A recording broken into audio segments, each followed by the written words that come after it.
Police cars and a crime scene. It was the last thing Dee Jakubowski expected the night she went to check on her East Tulsa flower shop at 1 in the morning. I got a call that my alarm was going off. So I got dressed and went back to the shop, and it was a balloon had gotten loose and was drifting. She ran in without turning on the lights in the front and then went back to the store's office when she heard the door open. A moment that would forever change her life. Just as I got to the door, he grabbed me. He was saying, "Where's the money? Give me the money." And I'm going, "There isn't any money. It's gone for the night."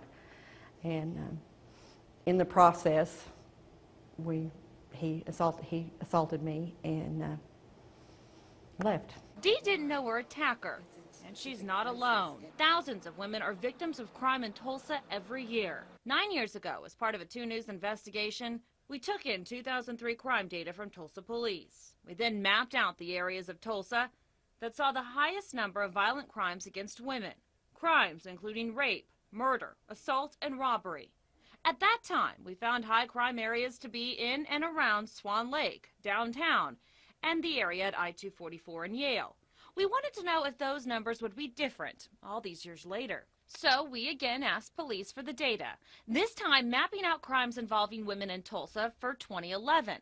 We found the same areas, again showing the highest number of crimes against women: Swan Lake, downtown, and I-244 in Yale. I don't know why those numbers would be like that. You know, I'm trying to think of those places you describe. Are there higher concentration of apartment complexes, residential? It's really hard to say, to put my finger on why those areas would be more higher for females being victims. That's the proof that it happens to everyone or anyone. That's why both Dee and police say it's important to always be aware of your surroundings. Especially in the summertime. More people are out. More chances of people being victims. Whether you're using the river trail to run or walk, or you're just going in your neighborhood to walk around your block. As for Dee, her attacker was caught and ended up behind bars. Since that horrifying day, Dee's vowed to help other victims of crime. She's in a volunteer group for Divis Call Rape, where she can help victims go through the process of recovery.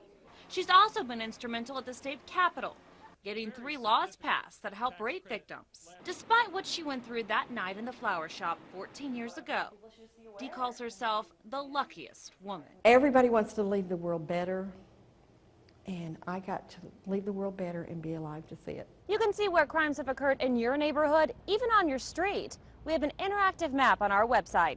Just head over to KJRH.com. In Tulsa, Marla Carter, 2 News works for you.